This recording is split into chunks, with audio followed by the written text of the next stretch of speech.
One of the hardest and most important things to do during a cutting phase is to try and keep your training performance as high as possible so that you can maintain as much muscle and strength as possible. When you've got less energy coming in, you're going to have less energy for training, and knowing how to time your energy intake is going to be what helps keep that performance high rather than having you crash 15 minutes into a workout. There are 3 ways that I like to do this. One of them is making sure that you keep some calories spare for some high absorbing fast carbs right before your training. With less carbs coming in throughout the day, you're going to have less by the time training comes around, and as you start to try and draw on those energy reserves throughout your training, you're going to start to fall off in performance pretty quick if you don't have any of those carbs around for your muscles to draw energy from. Foods like banana, some fruit juice, or a spoonful of honey right before your workout or even during can keep those muscle glycogen stores high, which not only gives your muscles some quick energy on hand, but it also signals to your brain that you're not in as much of a fatigue state because it can actually sense how much glycogen that you have in your muscles at any given time. This keeps your brain and your nervous system firing as hard as possible for as long as possible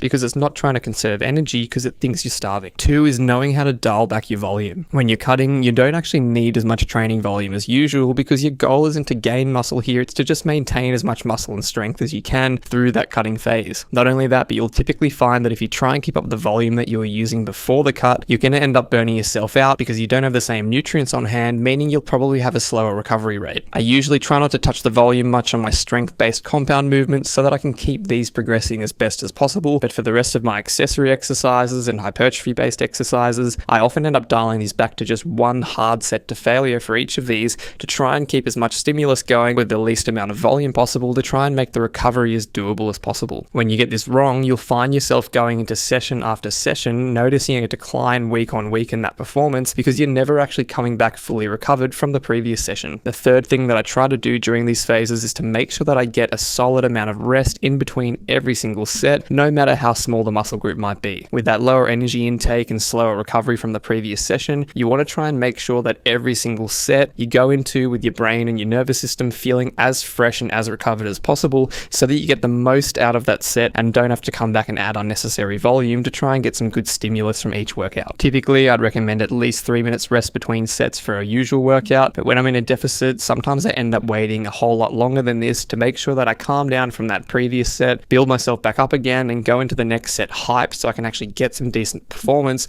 before having that long rest again.